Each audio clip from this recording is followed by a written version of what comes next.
Hello everyone. Today's lecture of cognitive psychology is about memory. तो आज memory के इस लेक्चर में हम मेमोरी की definition, types of memory and stages of memory को डिस्कस करेंगे। तो सबसे पहले हम मेमोरी की डेफिनेशन देखते हैं। According to Matlin, memory is the process of maintaining information over time. तो मैटलिन के अनुसार मेमोरी, जिसको हिंदी में स्मृति कहा जाता है, एक ऐसी प्रक्रिया है जिसमें लंबे समय तक किसी भी इंफॉर्मेशन को मेंटेन करके रखा जाता है। According to Sternberg 1999, memory is the means by which we draw our past experiences in order to use this information in the present. तो मेमोरी या स्मृति एक ऐसी प्रक्रिया है जिसके माध्यम से कोई भी व्यक्ति अपने पुराने अनुभवों को प्रेजेंट में किसी भी काम करने के लिए यूज करता है, यानी कि अपने पास्ट एक्सपीरियंसेस के सहारे वर्तमान में किसी भी नए काम को करता है। तो इस प्रक्रिया को मेमोरी या स्मृति कहा जाता है। तो सिंपली अगर हम मेमोरी की डेफिनेशन की बात करें तो मेमोरी या स्मृति एक ऐसी प्रक्रिया है जिसके माध्यम से व्यक्ति अपने पास्ट एक्सपीरियंसेस का यूज करके कोई भी नई चीज करना सीखता है, या किसी भी नए काम में या किसी नई स्किल में अपने पास्ट एक्सपीरियंसेस को यूज करता है, या पुरानी सीखी गई चीजों को यूज करता है और किसी भी इंफॉर्मेशन को लंबे समय तक याद करके रखता है या फिर उसको एज इट इज बनाए रखता है। तो इस प्रक्रिया को मेमोरी या स्मृति कहा जाता है। Memory is the term given to the structure and processes involved in the storage and subsequent retrieval of information. तो मेमोरी या स्मृति एक ऐसी टर्म है जो कि किसी भी इंफॉर्मेशन की स्टोरेज और रिट्राइवल के संरचना और प्रक्रिया को दी गई है। यानी जब भी किसी इंफॉर्मेशन को हम हमारे ब्रेन में स्टोर करते हैं और जरूरत के समय पर उसको वापस से प्रेजेंट में लेकर आते हैं, तो इस सारी प्रोसेस की संरचना और उसकी प्रक्रिया का नाम ही मेमोरी या स्मृति है। Memory is essential to our all lives. Without a memory of the past, we can't operate in the present or think about the future. तो मेमोरी या स्मृति हर व्यक्ति के जीवन के लिए जरूरी होती है। अगर मेमोरी नहीं रहेगी हमारी, तो हम कोई भी काम अच्छे से नहीं कर पाएंगे। तो हमारी बीते हुए कल या हमारे पुरानी यादें अगर हमारे पास नहीं होंगी, उनकी मेमोरी हमारे पास नहीं होगी, तो हम प्रेजेंट में कोई भी काम ठीक तरीके से नहीं कर पाएंगे और ना ही हम फ्यूचर के बारे में सोच पाएंगे, क्योंकि फ्यूचर के बारे में सोचते समय भी हम हमारे पास्ट एक्सपीरियंसेस का यूज करते हैं। अगर हमारे पास्ट एक्सपीरियंसेस बुरे रहे होते हैं तो हम फ्यूचर में उन चीजों को दोबारा से रिपीट नहीं करते हैं, और अगर किसी काम को करते समय हमारे पास्ट एक्सपीरियंस अच्छे रहे होते हैं तो हम फर्दर फ्यूचर में भी उसी तरीके से काम को करते हैं। We would not be able to remember what we did yesterday, what we have done today, and what we plan to do tomorrow. Without memory, we could not learn anything. अगर मेमोरी किसी व्यक्ति के पास नहीं होगी तो वो इस चीज को याद नहीं रख पाएगा कि उसने कल क्या किया था, वो आज क्या करने वाला है और वो कल क्या करेगा। इसके अलावा अगर मेमोरी किसी व्यक्ति के पास नहीं है तो वो नई चीजें भी नहीं सीख पाएगा, क्योंकि किसी भी चीज को सीखते समय भी हमें हमारे पास्ट एक्सपीरियंसेस की या फिर हमारी पुरानी स्मृति की जरूरत रहती है, जिसको याद करके हम किसी भी नई स्किल को या नई चीज को सीखते हैं। Memory is involved in processing vast amount of information. This information takes many different forms, for example, images, sound or meaning. Memory की प्रोसेसिंग में बहुत सारी अलग अलग तरह की इंफॉर्मेशन इन्वॉल्व रहती हैं। इन इंफॉर्मेशन में मेनली अलग अलग तरह की फॉर्म्स होती हैं, जैसे कि इमेजेस है, साउंड है या फिर मीनिंग है। तो इन सब चीजों को मिलाकर हमारी मेमोरी या स्मृति बनती है। For psychologists, the term memory covers three important aspects of information processing. मनोवैज्ञानिकों के अनुसार मेमोरी टर्म 3 महत्वपूर्ण इंफॉर्मेशन प्रोसेसिंग के एस्पेक्ट को कवर करती है। अब हम बात करते हैं स्टेजेस ऑफ मेमोरी की। तो स्टेजेस ऑफ मेमोरी में मेनली 3 स्टेजेस आते हैं मेमोरी की प्रक्रिया के दौरान। पहला है एनकोडिंग, दूसरा है स्टोरेज एंड तीसरा है रिट्राइवल। तो अब हम इन तीनों के बारे में डिटेल से बात करते हैं। तो सबसे पहले हम देखते हैं कि एनकोडिंग क्या होता है। Encoding is the first stage which refers to a process by which information is recorded and registered for the first time so that it became usable by our memory system. तो encoding हमारी memory की पहली stage होती है, जो कि एक ऐसी प्रक्रिया है जिसमें पहली बार हम किसी भी चीज को हमारे मेमोरी सिस्टम में रिकॉर्ड करते हैं या रजिस्टर करते हैं ताकि हम उसको बाद में यूज कर सकें। Whenever an external stimulus impinges on our sense organs, it generate neural impulses. तो जब भी कोई एक्सटर्नल स्टिमुलस हमारे सेंस ऑर्गन द्वारा रिसीव किया जाता है तो हमारे सेंस ऑर्गन एक न्यूरल इम्पल्स जनरेट करते हैं। These are received in different areas of our brain for further processing. तो ये न्यूरल इम्पल्स हमारे ब्रेन के डिफरेंट एरियाज द्वारा रिसीव किए जाते हैं और आगे प्रोसेसिंग होती है। In encoding incoming information is received and some meaning is derived. Encoding में इंफॉर्मेशन को रिसीव किया जाता है और उसका मीनिंग ढूंढने की कोशिश की जाती है। It is then represented in a way so that it can be processed further. अब इसकी प्रोसेसिंग इस तरीके से होती है कि आगे स्टोरेज के लिए उसको भेजा जा सके।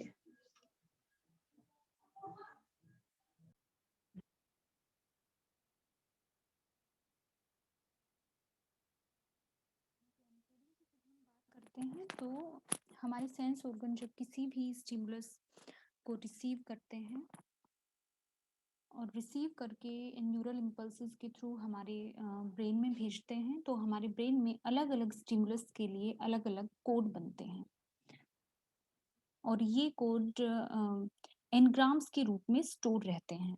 इन कोड्स को एनग्राम कहा जाता है। तो हर एक स्टिमुलस के लिए अलग एनग्राम बनते हैं और ये मेमोरी ट्रेसेस के रूप में हमारे ब्रेन में बने रहते हैं।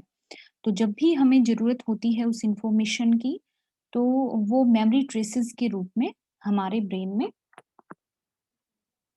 स्टोर रहते हैं और ज़रूरत के समय पर हम वापस से चीज़ों को याद कर पाते हैं। दूसरी स्टेज है storage. Storage is the second stage of memory. Information which was encoded must also be stored so that it can be put to use later. तो स्टोरेज जैसा नाम से स्पष्ट है कि यहाँ पर मेमोरी में चीजों को स्टोर किया जाता है कि अलग अलग उद्दीपक कोड्स के रूप में हमारे ब्रेन में स्टोर हो गए, एनग्राम्स के रूप में स्टोर हो गए।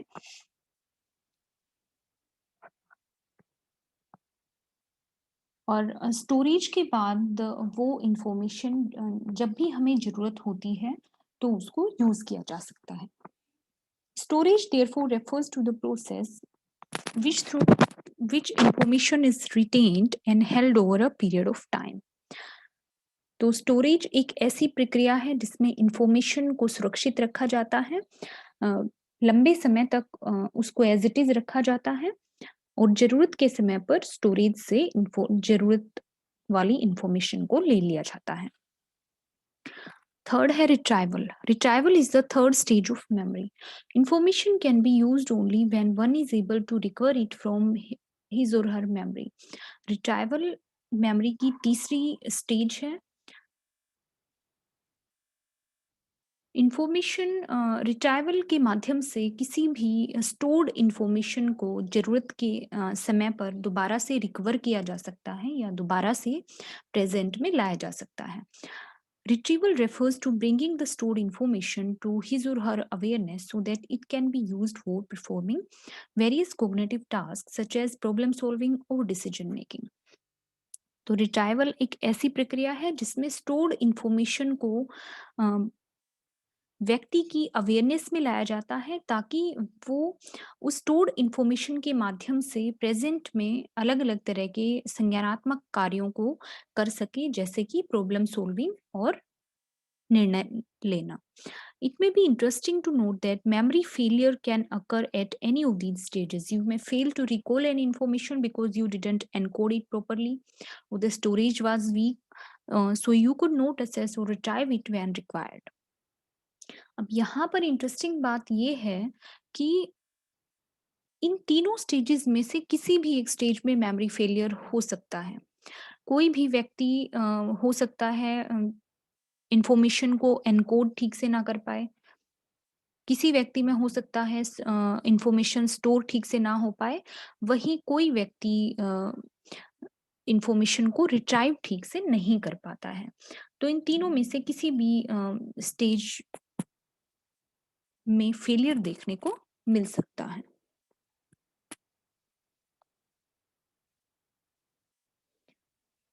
अब हम बात करते हैं टाइप्स ऑफ मेमोरी की. तो यहाँ हम टाइप्स की बात करने के लिए एक मॉडल की बात करेंगे जिसको the stage model of memory बोला जाता है. एटकिंसन एंड शिफरिन ने स्टेज मॉडल ऑफ मेमोरी दिया था जिसके माध्यम से उन्होंने 3 मेमोरी सिस्टम या 3 टाइप ऑफ मेमोरी बताए थे.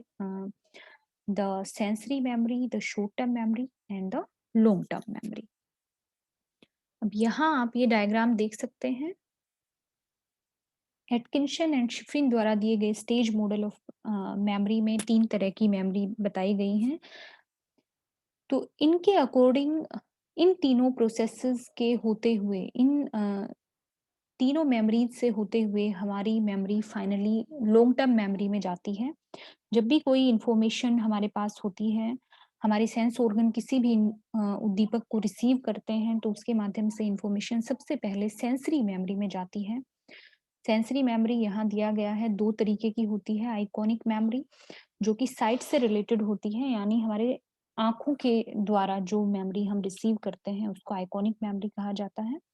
एंड सेकंड है इकोइक मेमोरी जो साउंड से रिलेटेड होती है, यानी हमारे कानों के माध्यम से जो इंफॉर्मेशन कलेक्ट की जाती है उसको इकोइक मेमोरी कहा जाता है. इसकी स्टोर कैपेसिटी लार्ज होती है, यानी कितनी भी चीज़ों को हम हाँ, सेंसरी मेमोरी में स्टोर कर सकते हैं, कितनी भी चीज़ों को हमारे सेंस ऑर्गन रिसीव कर सकते हैं. अब इसका ड्यूरेशन यानी स्टोरेज ड्यूरेशन कितने समय तक कोई भी मेमोरी सेंसरी मेमोरी में बनी रहती है, तो ये बहुत ही कम होता है ड्यूरेशन इसका. स्टोरेज ड्यूरेशन बहुत कम होता है, लेस देन 1 सेकंड होता है, यानी कोई भी इंफॉर्मेशन सिर्फ 1 सेकंड से भी कम समय के लिए मेमोरी में बनी रह पाती है. तो जब भी इंफॉर्मेशन सेंसरी मेमोरी में आएगी तो वहां पर अगर व्यक्ति ने अटेंशन दे दी उस चीज के ऊपर यानी ध्यान दे दिया तो वो इंफॉर्मेशन शॉर्ट टर्म मेमोरी में चली जाएगी. अगर वहां अटेंशन नहीं दिया व्यक्ति ने तो वहीं पर खत्म हो जाएगी सेंसरी मेमोरी में ही. लेकिन अगर अटेंशन प्रॉपर है व्यक्ति का उस इंफॉर्मेशन के ऊपर तो वो इंफॉर्मेशन शॉर्ट टर्म मेमोरी में चली जाएगी. शॉर्ट टर्म मेमोरी की स्टोर कैपेसिटी स्मॉल होती है, यानी बहुत ही लिमिटेड चीजों को स्टोर करके रखा जा सकता है शॉर्ट टर्म मेमोरी में. वहीं ड्यूरेशन इसकी लेस देन 30 सेकेंड होती है, यानी ड्यूरेशन सेंसरी मेमोरी से ज्यादा होती है, यानी 30 सेकंड से कम समय के लिए स्टोर करके रखा जाता है. मैक्सिमम टाइम लिमिट 30 सेकंड इसकी मानी जाती है. उसके बाद शॉर्ट टर्म मेमोरी में इंफॉर्मेशन आने के बाद अगर इलेबोरेटिव रिहर्सल की जाती है उस चीज की बार बार रिहर्सल की जाती है तो इंफॉर्मेशन लॉन्ग टर्म मेमोरी में चली जाती है. लॉन्ग टर्म मेमोरी में स्टोर कैपेसिटी परमानेंट होती है और अनलिमिटेड होती है, यानी कोई भी चीज अगर हमारी लॉन्ग टर्म मेमोरी में चली गई तो वो लाइफ टाइम के लिए सेव हो जाती है. कितनी भी चीजें स्टोर की जा सकती हैं और ड्यूरेशन इसकी होती है up to a lifetime, यानी एक बार कोई भी चीज़ लॉन्ग टर्म मेमोरी में चली गई, तो वो लाइफ टाइम के लिए हमारे मेमोरी सिस्टम में बनी रहेगी। अब हम इनको थोड़ा डिटेल में देखते हैं। सबसे पहले हम बात करते हैं सेंसरी मेमोरी की। तो जब सेंसरी मेमोरी की हम बात करते हैं, तो नाम से ही पता लग रहा है कि ये हमारे सेंस ऑर्गन से रिलेटेड मेमोरी है। तो कोई भी इनकमिंग इंफॉर्मेशन सबसे पहले हमारे सेंसरी मेमोरी के अंदर ही आती है। सेंसरी मेमोरी की स्टोरेज कैपेसिटी लार्ज होती है, काफ़ी ज़्यादा लार्ज होती है। हालाँकि ड्यूरेशन बहुत ही कम होता है, जैसा अभी डिस्कस किया था, 1 सेकंड से भी कम होता है। It is a memory system that registers information from each of the senses with reasonable accuracy. तो सेंसरी मेमोरी एक ऐसा मेमोरी सिस्टम है जिसमें कोई भी इंफॉर्मेशन हमारी हर एक सेंस से एकदम सटीक तरीके से रजिस्टर करती है या एंटर होती है। Often the system is referred to as sensory memories or sensory registers because information from all the senses are registered here as exact replica of the stimulus.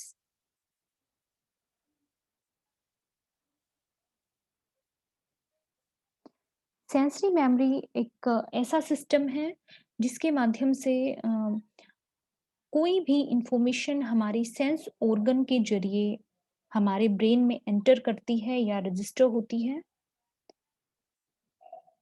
और हमारे ब्रेन में उस उद्दीपक की सेम इमेज बनती है। If you have experienced visual after images, the trail of light that stage after the bulb is switched off, or when you hear reverberation of a sound when the sound has ceased, then you are familiar with iconic and echoic sensory registers.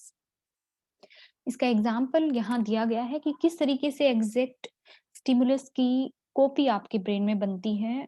Example इसका है कि बहुत बार हम किसी bulb को या light को देख रहे होते हैं और उसके बंद करने के बाद भी कई बार हमारी आंखों के आगे वो लाइट हमें थोड़ी देर के लिए, कुछ सेकंड के लिए दिखाई देती है। कई बार हम कोई म्यूजिक सुन रहे होते हैं तो उसके बंद करने के बाद भी थोड़ी देर तक हमारे कानों में वो म्यूजिक बजता रहता है। तो ये एग्जाम्पल है आइकॉनिक और इकोइक मेमोरी का, या फिर आइकॉनिक और इकोइक सेंसरी रजिस्टर का।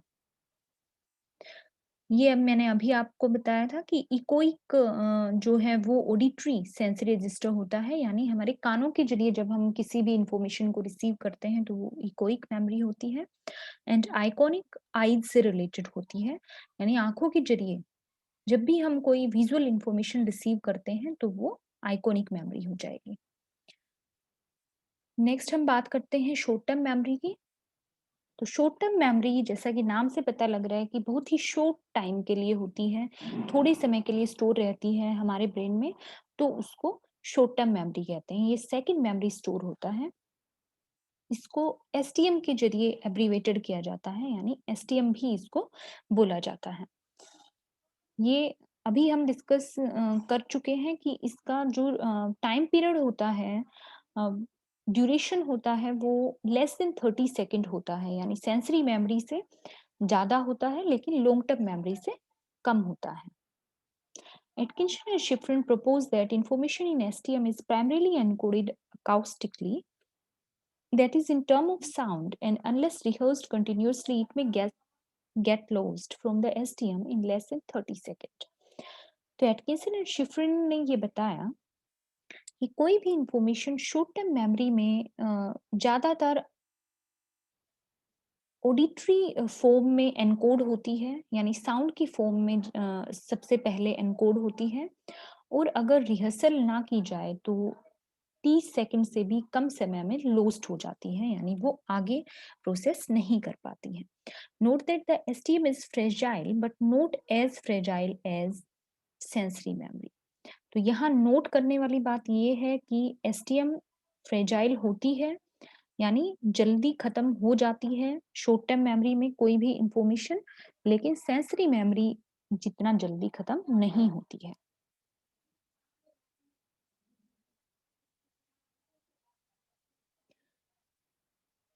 तो शॉर्ट टर्म मेमोरी में अगर प्रॉपर रिहर्सल की जाए तो इंफॉर्मेशन लॉन्ग टर्म मेमोरी में चली जाती है। लॉन्ग टर्म मेमोरी अभी हम देखेंगे कि लॉन्ग टर्म मेमोरी क्या होती है? Material that survive the capacity and duration limitation of the STM finally enter the long term memory abbreviation as LTM which has a vast capacity. तो long term memory नाम से ही पता लग रहा है कि लंबे समय तक कोई भी इंफॉर्मेशन जब हमारी मेमोरी में स्टोर होकर रहती है तो उसको लॉन्ग टर्म मेमोरी कहा जाता है। इसको एलटीएम से भी जाना जाता है, यानी एलटीएम के रूप में एब्रिवेटेड किया जाता है। इसकी कैपेसिटी वास्ट होती है, कितनी भी इंफॉर्मेशन को स्टोर करके रखा जा सकता है और एक बार कोई इंफॉर्मेशन हमारी लॉन्ग टर्म मेमोरी में चली गई तो वो जीवन भर के लिए हमारे ब्रेन में बनी रहती है। लॉन्ग टर्म मेमोरी एक परमानेंट स्टोर हाउस होता है जिसमें सभी इंफॉर्मेशन परमानेंटली स्टोर रहती हैं।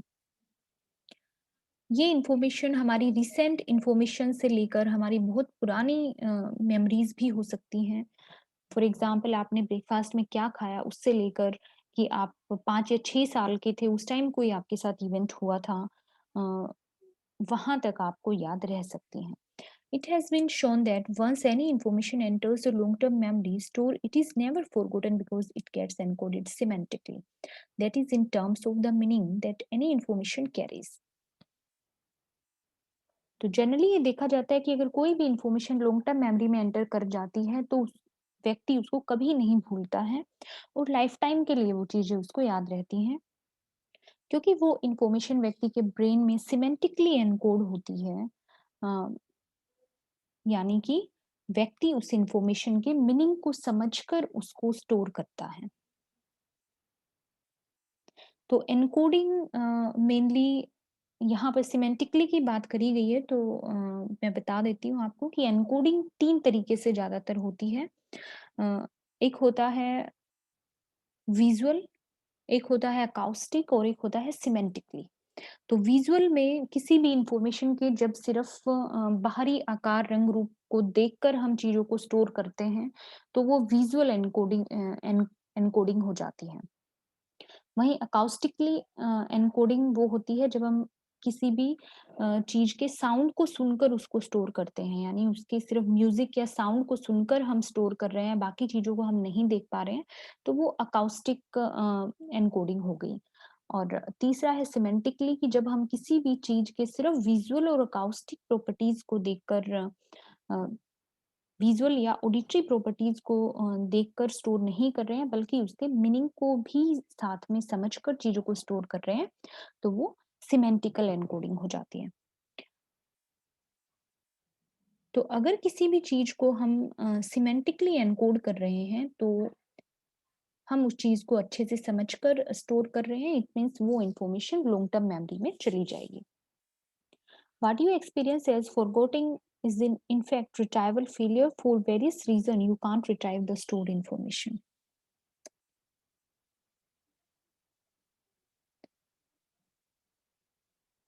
कई बार ये देखा जाता है कि व्यक्ति जिन चीज़ों को उसे याद करना है उसको याद नहीं कर पाता है, यानी रिट्राइवल फेल हो जाता है। व्यक्ति ज़रूरत के समय पर चीज़ों को याद नहीं कर पाता है तो उसके बहुत सारे रीज़न हो सकते हैं। तो ये लॉन्ग टर्म मेमोरी भी हमारी डिस्कस हो चुकी है। अब हम बात करेंगे कि एन्कोडिंग, स्टोरेज एंड रिट्राइवल में शॉर्ट टर्म मेमोरी और लॉन्ग टर्म मेमोरी में क्या डिफरेंस देखने को मिलता है। तो सबसे पहले हम बात करते हैं encoding in short term memory and long term memory की इन दोनों ही मेमोरी सिस्टम्स में एनकोडिंग के समय पर क्या डिफरेंस ज्यादातर देखा जाता है। Evidence suggest that this is the principal coding system in short term memory is acoustic coding. जैसा अभी मैंने बात की थी कि 3 तरह की एनकोडिंग होती है, विजुअल, अकाउस्टिक और सिमेंटिक। तो ज़्यादातर ये प्रमाण मिले हैं कि शॉर्ट टर्म मेमोरी में प्राइमरीली अकाउस्टिक कोडिंग होती है, यानी कि शॉर्ट टर्म मेमोरी में ज़्यादातर हम चीज़ों की वॉइस या साउंड को सुनकर एनकोडिंग करते हैं या हमारे ब्रेन में चीज़ों के कोड्स बनते हैं। When a person is presented with the list of numbers and letters they will try to hold them in STM by rehearsing them verbally. इसका एग्जाम्पल है कि अगर एक व्यक्ति के सामने एक नंबर्स या लेटर्स की लिस्ट प्रेजेंट की जाती है तो व्यक्ति उसको बार-बार वर्बली रिहर्स करके याद करने की कोशिश करता है, यानी बार-बार उसको बोलकर याद करने की कोशिश करता है। व्यक्ति को लगता है कि अगर वो इन लेटर्स या नंबर्स को बोलकर बार-बार दोहराएगा तो उसको ज़्यादा याद होंगे। Rehearsal is a verbal process regardless of whether the list of the item is presented acoustically, someone read them out or visually on a sheet of paper. तो रिहर्सल एक वाचिक प्रक्रिया है, यानी वर्बल प्रोसेस है जिसमें व्यक्ति या तो किसी भी चीज को बार-बार जोर से बोलकर याद कर सकता है, या फिर उस चीज को बोलते हुए साथ में विजुअल एन्कोडिंग भी कर सकता है कि वो साथ में एक पेपर पर या शीट पर वो लिखता हुआ भी उसको जा रहा है। तो इस दोनों तरीके से वो रिहर्सल कर सकता है। The principal encoding system in long term memory appears to be semantic coding by meaning. However information in long term memory can also be coded both visually and acoustically. वहीं लॉन्ग टर्म मेमोरी में जो principal encoding होती है वो semantic encoding होती हुई पाई गई है, यानी व्यक्ति चीजों के मीनिंग को समझकर उसको स्टोर करता है। हालांकि लॉन्ग टर्म मेमोरी में सिमेंटिक एनकोडिंग के साथ साथ विजुअल और अकाउस्टिक एनकोडिंग भी होती पाई जाती है साथ में ही। नेक्स्ट हम बात करते हैं स्टोरेज की। स्टोरेज में क्या डिफरेंस देखने को मिलता है एसटीएम और एलटीएम में। The way we store information affect the way we retrieve it. तो जिस तरीके से हम इंफॉर्मेशन को स्टोर करते हैं उसी तरीके से हम इंफॉर्मेशन को जरूरत के समय रिकवर कर पाते हैं या उसका रिट्राइवल कर पाते हैं। There has been a significant amount of research regarding the difference between short-term memory and long-term memory. तो शॉर्ट टर्म मेमोरी और लॉन्ग टर्म मेमोरी में स्टोरेज में क्या डिफरेंस रहता है, इसके ऊपर काफ़ी रिसर्चेस हुए हैं। उन्हीं के बेस पर हम आगे डिफरेंस बताएंगे। Most adult can store between 5 to 9 item in their short term memory. तो ज़्यादातर ये देखा जाता है कि शॉर्ट टर्म मेमोरी की स्टोरेज कैपेसिटी लिमिटेड होती है, यानी कि 7 प्लस माइनस 2 के रूप में शॉर्ट टर्म मेमोरी की स्टोरेज कैपेसिटी को देखा जाता है। इट मीन्स एक अडल्ट व्यक्ति 5 से लेकर 9 आइटम्स को शॉर्ट टर्म मेमोरी में स्टोर कर सकता है। Miller 1956 put this idea forward and he called it the magic number 7। Miller ने इस आइडिया को सबसे पहले रखा था और उन्होंने 7 प्लस माइनस 2 के रूप में इसको रिप्रेजेंट किया था और 7 को उन्होंने मैजिक नंबर कहा था। He thought that short-term memory capacity was 7 plus or minus 2 item because it only had a certain number of slots in which item could be stored. तो उनके अकॉर्डिंग शॉर्ट टर्म मेमोरी की capacity वैसे तो 7 होती है, लेकिन उसमें 2 plus या माइनस किए जा सकते हैं, यानी इंडिविजुअल डिफरेंसेस वहां पाए जाते हैं कि कुछ व्यक्ति पॉसिबल है कि सिर्फ 5 आइटम को ही शॉर्ट टर्म मेमोरी में स्टोर कर पाए, वहीं कुछ व्यक्ति 9 आइटम्स तक को भी शॉर्ट टर्म मेमोरी में स्टोर कर लेते हैं। However, Miller didn't specify the amount of information that can be held in each slot. हालांकि मिलर ने ये स्पेसिफाई नहीं किया कि हर एक स्लॉट में कितने अमाउंट ऑफ इंफॉर्मेशन को कोई व्यक्ति शॉर्ट टर्म मेमोरी में बना के रख सकता है। Indeed, we can chunk information together. We can store a lot more information in our short-term memory. In contrast, the capacity of LTM is thought to be unlimited. हालांकि short term memory में chunking का इस्तेमाल करके व्यक्ति ज़्यादा information को store कर सकता है, यानी अगर कोई इंफॉर्मेशन 9 आइटम्स से ज़्यादा आइटम की है तो वहाँ व्यक्ति छोटे-छोटे चंक्स में डिवाइड करके उनको, यानी कि 5 से 9 आइटम के छोटे-छोटे पार्ट्स में डिवाइड करके उस इंफॉर्मेशन को याद कर सकता है। वहीं अगर एलटीएम की स्टोरेज कैपेसिटी की बात की जाए तो वो अनलिमिटेड स्टोरेज कैपेसिटी होती है, यानी कितनी भी चीज़ों को लॉन्ग टर्म मेमोरी में स्टोर करके रखा जा सकता है। शॉर्ट टर्म मेमोरी में कोई भी इंफॉर्मेशन थोड़े समय के लिए स्टोर रहती है, यानी लेस देन 30 सेकंड। 0 सेकंड से लेके 30 सेकंड तक का टाइम होता है, यानी मैक्सिमम 30 सेकंड तक ही कोई भी इंफॉर्मेशन स्टोर रह सकती है। वहीं लॉन्ग टर्म मेमोरी में कोई भी इंफॉर्मेशन जीवन भर के लिए स्टोर रह सकती है। नेक्स्ट हम बात करेंगे retrieval in short term memory and long term memory. When we are asked to retrieve something from memory, the differences between STM and LTM become very clear. तो जब भी हम किसी चीज को रिकॉल करने की बात करते हैं, रिकवर करने की बात करते हैं या रिट्राइव करने की बात करते हैं, तो वहां पर शॉर्ट टर्म मेमोरी और लॉन्ग टर्म मेमोरी में साफ डिफरेंसेस दिखाई देते हैं। Short term memory is stored and retrieved sequentially. Short term memory में चीजें स्टोर भी सीक्वेंस से होती हैं, उसी तरीके से रिट्राइव भी एक प्रॉपर सीक्वेंस में ही होती हैं। For example, if a group of participants are given a list of words to remember and then asked to recall the fourth word on the list, participants go through the list in the order they heard it in order to retrieve the information. इसका example यहाँ दिया गया है कि अगर एक participant के group को एक वर्ड्स की लिस्ट याद करने को दी जाए, तो वो उनको उसी प्रॉपर सीक्वेंस में याद करेंगे जिस सीक्वेंस में वर्ड्स को लिखा गया है। और जब उनको फोर्थ वर्ड को रिकॉल करने को कहा जाएगा, तो पार्टिसिपेंट सेम उसी सीक्वेंस में उन वर्ड्स को देखेंगे जिस सीक्वेंस में उन्होंने उन वर्ड्स को देखा था या सुना था। तो वो रिट्राइव भी उसी के अकॉर्डिंग उसी सेम सीक्वेंस में ही करेंगे। LTM is stored and retrieved by association। वहीं लॉन्ग टर्म मेमोरी में चीजें सीक्वेंस से स्टोर या रिट्राइव नहीं होती हैं, बल्कि एसोसिएशन के माध्यम से स्टोर या रिट्राइव होती हैं। यानी लॉन्ग टर्म मेमोरी में हमेशा चीजों की पेयरिंग होती है, आपस में अलग अलग चीजों की पेयरिंग होती है, अलग अलग चीजों का मीनिंग ढूंढकर तब उन चीजों को स्टोर किया जाता है। This is why you can remember what we went upstair for if you go back to the room where you first thought about it. इसीलिए ज्यादातर जब भी हम ऊपर जाते हैं तो हमें ये याद रहता है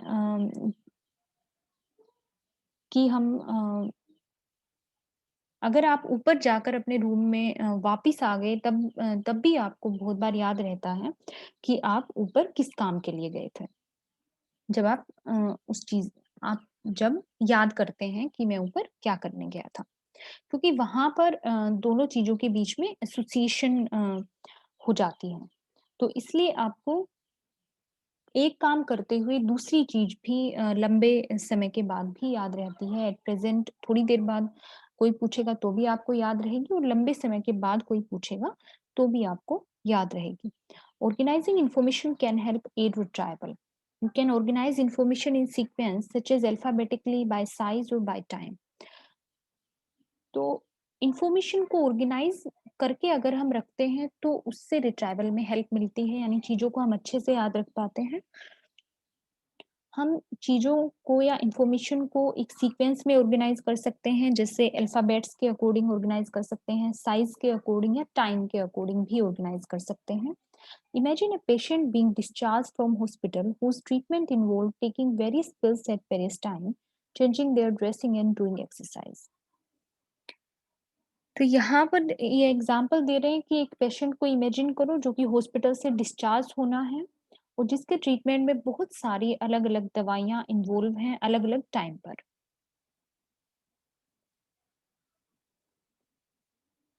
इसके अलावा दवाइयों के अलावा उसकी ड्रेसिंग भी अलग अलग टाइम पर की जानी है और उसको कई सारी एक्सरसाइजेस भी करनी है अलग अलग टाइम पर। तो यहाँ पर एक सीक्वेंस उस व्यक्ति का बनाया जा सकता है अलग अलग तरीके से, जिस हिसाब से उसको दवाइयाँ लेनी है उसके हिसाब से एक सीक्वेंस बनाकर अगर फैमिली मेंबर्स याद रखेंगे या वो पर्सन खुद याद रखेगा तो उसके लिए इजी हो जाएगा रिट्राइव करना कि कौन सी पिल या कौन सी एक्सरसाइज उसको किस टाइम पर करनी है। तो ये शॉर्ट टर्म मेमोरी और लॉन्ग टर्म मेमोरी में डिफरेंस देखने को मिलता है रिट्राइवल में भी। Thank you so much.